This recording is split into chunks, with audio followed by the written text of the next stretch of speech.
Now we've got Raymond Nwaduba, who is a sports journalist right here in Lagos, to speak about what happened yesterday between Nigeria and Saudi Arabia as the Super Eagles are seeking their first friendly win under their manager, José Peseiro. Nice to have you with us, Raymond.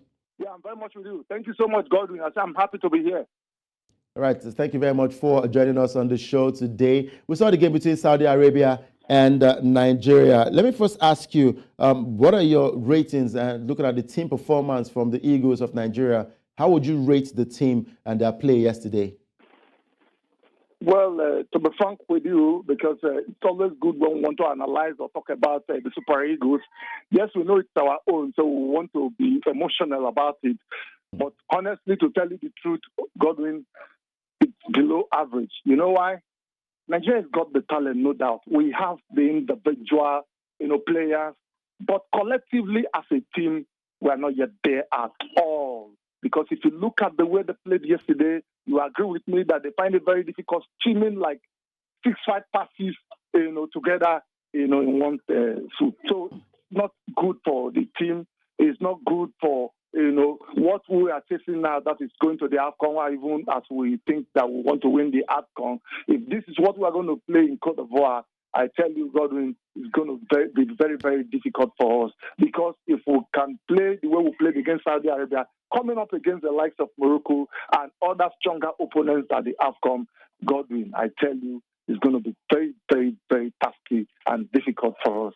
But I want to believe that they are still trying to, blend as a team. Maybe the coach is still trying to make changes here and there and see how he can be able to raise a starting 11. But José Peseiro is not new on the job. He's been here for quite some time. So if he's still trying to get his team by this time, I don't think it's good for us. That's a very bad signal for the team. All right. So talking about José Peseiro, like you said earlier on, the Super Eagles are still waiting to get their first win under José Peseiro. Talking about friendly games. Now, I know friendly matches are supposed to be warm-up games. They use it to test out tactics, formations, new players, and all of that. But Nigeria has not won any friendly game since José Peseiro took charge. Should there be a worry on that? We have everything to worry about. We have everything to worry about. The truth remains that José Peseiro does not like to do things differently, as it were. Look, for somebody like me, for a long time now, I believe that a state of emergency ought to have been declared in our goalkeeping department.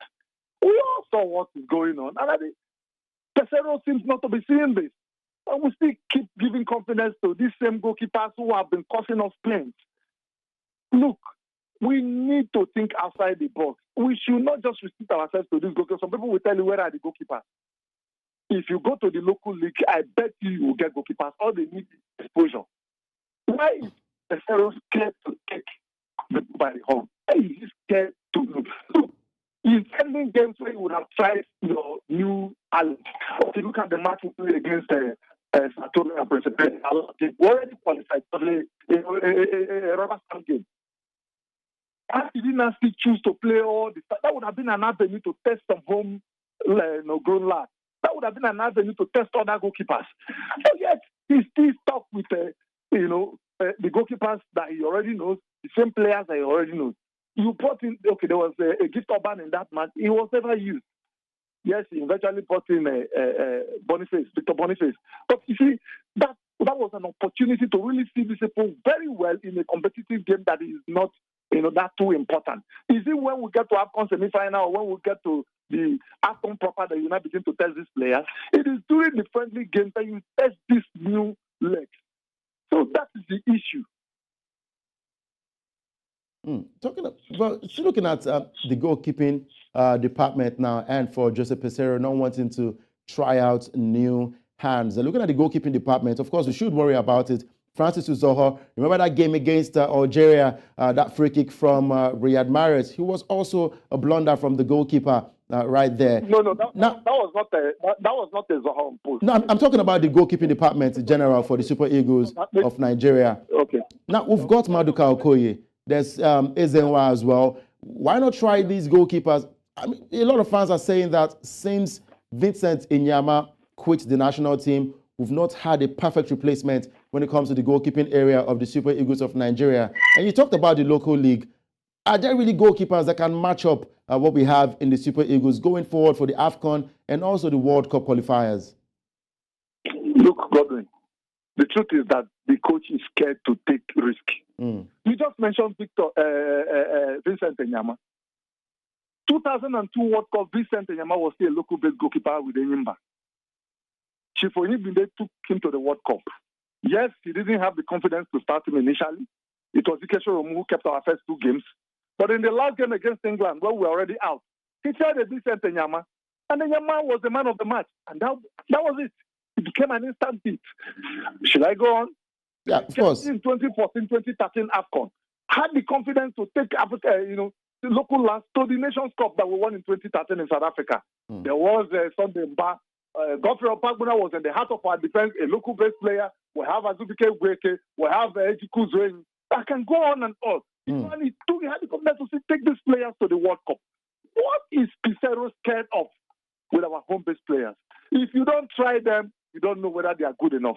Yes, we agree that these people may need some exposure, and that's the essence of playing friendly games. And it is only in the friendly games that you can try out these players and help them build their confidence. All right, I totally agree with you. I mean, for friendly games, you use it to test players and also boost confidence of these players and also try out new formations and all of that. Now, from the goalkeeping department, let's go straight to the striking options that we have. Because when it comes to Nigerian players across the world, we boast of a plethora of players who are very, very good, from Ademola Lookman to Vincent, Victor Boniface, there's Victor Osimhen, a lot of players. There was also Sadiq Umar who played yesterday, but of course he couldn't do anything for the Super Eagles of Nigeria. Looking at the striking options, should we keep investing in bringing in these players from all across the world, or should we focus on what we have and find a pattern that will best suit the Super Eagles of Nigeria? Because currently, the hottest strikers in the world when it comes to Africa has to be Victor Boniface and also Victor Osimhen. What should be done to get the best approach for these 2 strikers? Point of correction, Godwin. Let me tell you, I don't think there's any. I think in the world now, in terms of the strikers that are really making with the number, you're talking about the amount of strikers that are making way from a particular country, I think Nigeria should be in top 5. Of course. Among the best. Yeah. Do you understand? So that is what we have. We have luxury of options. But we don't have time. The Cup of Nations is very much at hand. What we needed, whether we like it or not, Osimhen remains our number 1. So what we should be looking at for now is the person who will be able to partner Osimhen, those who will be able to play well with him. That's what we're looking at. The best playing pattern 1 and the players who can gel well with Osimhen up front. The idea of bringing in all the strikers and trying to test all the strikers at the same time may not work now because we don't have much time on our hands. So all he just needs to do is focus on, and I think, with due respect, I don't think for now, with the stars we'll have, I don't think there should be space for strikers like Sadiq Umar. Because in every department, you should have ratings.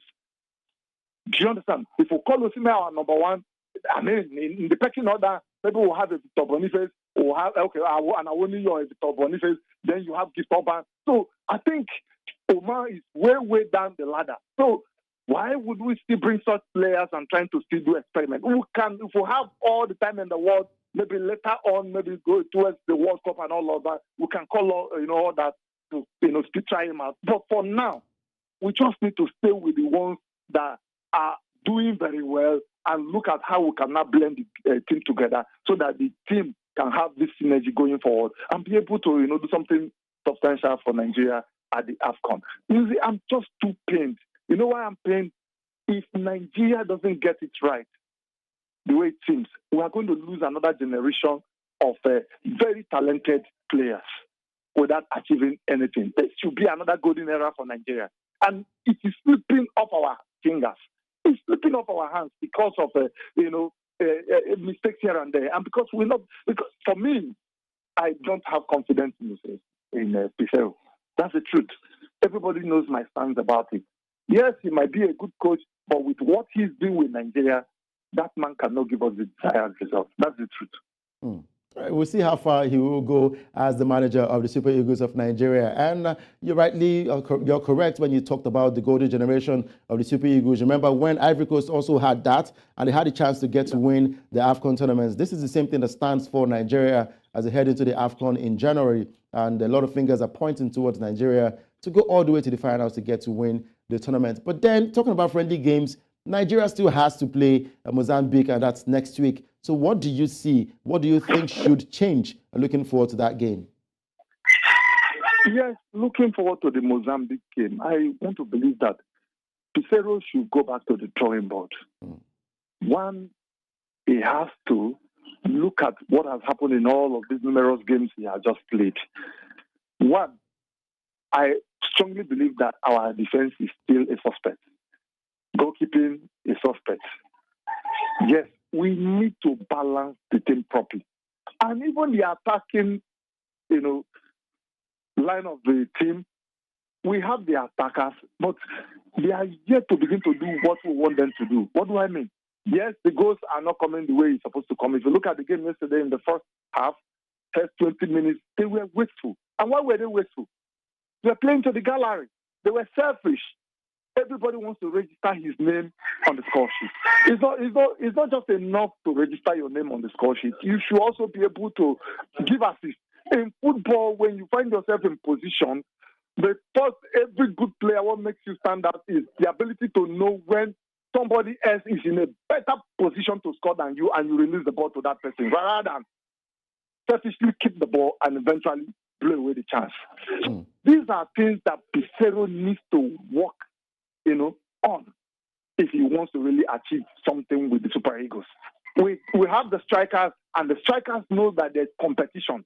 So because there's competition, everybody wants to ensure that he is the one who takes the glory in the game. And once a team begins to play based on individuality, team play will be relinquished. Team play will be relinquished to the background.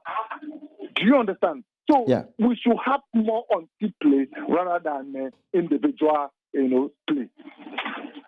All right. I will look forward to the game between Nigeria and Mozambique, and we hope that José Peseiro has heard your opinion and hoping that he will change his tactics ahead of that friendly encounter. Thank you very much, Raymond Nwaduba, for joining us this morning to talk about the Super Eagles versus Saudi Arabia's outcome. It's my pleasure to be here, Colin. Thank you so much. I appreciate it.